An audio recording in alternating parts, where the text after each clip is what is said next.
All right. 2026 Heisman winner. I mean, it sounds biased, but I'll say CJ Carr. I mean, think about it, right? Like this award's going to be decided by the end of basically the regular season and conference championship weekend. So if you look at their schedule, I think too, if you look at like how their offense is constructed, you lose Jadarian Price and Jeremiah Love.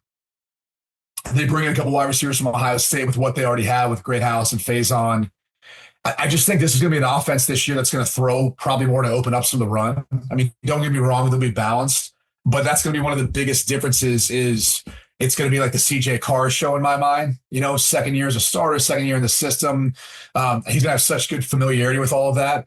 And I think they're going to trust him a lot more too. And they're going to have to, because I don't know that and maybe I'm wrong, but I don't know that there's a guy like a Jeremiah Love on the roster who can break off an 80-yard, 90-yard run like that. Right, or Jadarian Price for that matter. So I think if you look at their schedule, they should run the table.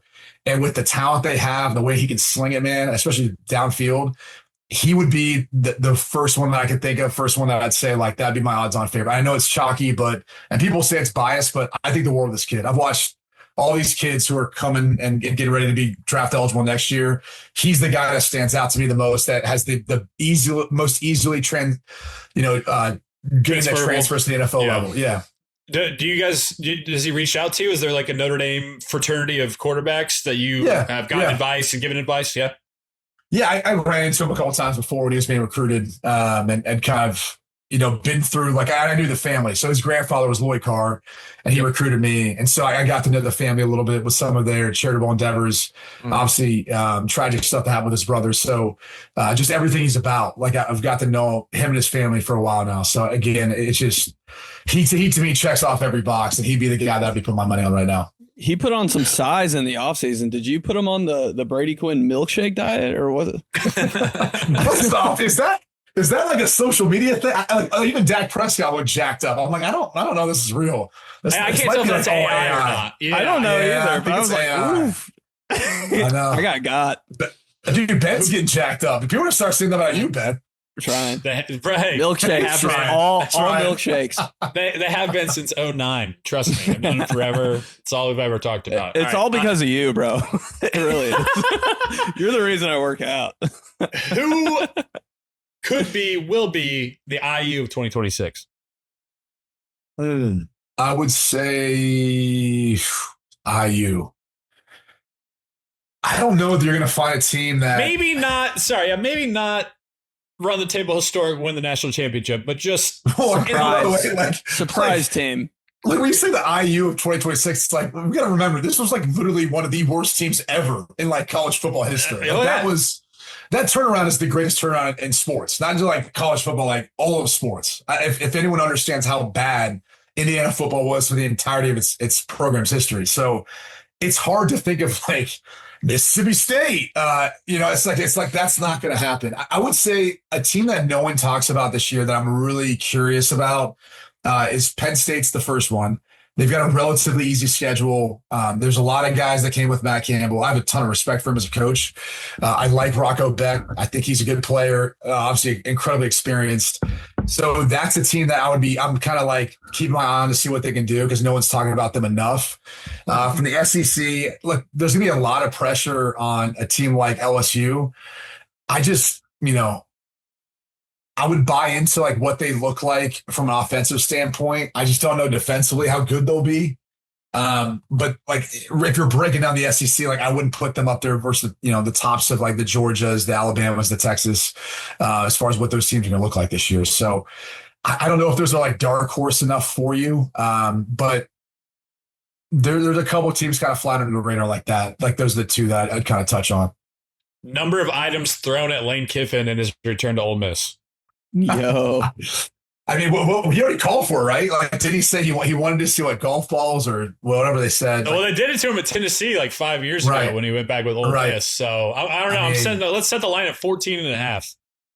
Probably some jugs of hottie toddy. I'm saying there's going to be a lot of various things thrown at him. I mean, and look, maybe there's some broken hearts too. Maybe there's some bras or panties or something too from what he left behind there. There you go. Yeah. He might get some robustness coming his way. Now we're talking. Watch out. They're like, hey, let's get this guy distracted. We know it'll do the trick. Number of Ohio State games Big Noon Kickoff does this year. I can only give you one, and that's Ohio State, Michigan, because that's all we've announced so far. So that's the only one I can say right now. But we'll see. We'll see. Let's over 4.5. I'll go over 4.5 for sure. Will Alabama make the college football playoff? When I'm gonna say no. I think their schedule's gonna be too tough. Still trying to figure out who the quarterback's gonna be. I always feel like that's tough. Like coming into training camp, it's always better when you've got like it's solidified who it's going to be, and it just helps the offense adjust. Because two things are going to happen: either you go into the year and you eventually get it, but then like it takes the offense a while to get going because that guy just really got all of the first team reps, can start preparing, or it doesn't work out. Then you're making a switch, and then it takes that a little time to get going again too. So I kind of hate that. Like maybe it's just my bias of being a quarterback, but that's one of my things coming into the season. If I was like a betting man, I would just look at all the teams that have quarterbacks who are returning. Like I don't need to rock the ship with that whole thing and how that can impact the locker room. Last one. Everybody's got to ask it. National championship matchup and the winner.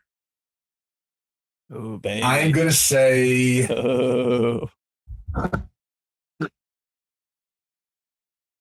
I'm going to say Notre Dame versus Texas. And I'm going to say that Notre Dame wins it first time since 1988. And Notre Dame, Texas. And so now it's going to make whether or not Texas wants to play Notre Dame next year really interesting. Because obviously Steve Sarkisian's not quite sure if he wants to play that game. So I would love to see that happen, obviously. But I think I'm not just saying that. Like Notre Dame returns more guys on defense than almost anyone in the country as far as the experience. They're healthy. They have the best cornerback in the country and Leonard Moore. Their secondary is ridiculous. The only question marks they really got is who's going to step up and running back and, the tight end spot, maybe you'd say a little bit, but their schedule is soft to get in the playoff. So this is as dangerous of a team as anyone. So I'm going to say MD.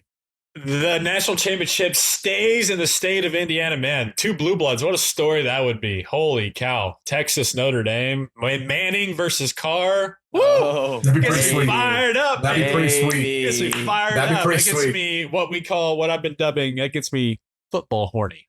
That's what it gets me.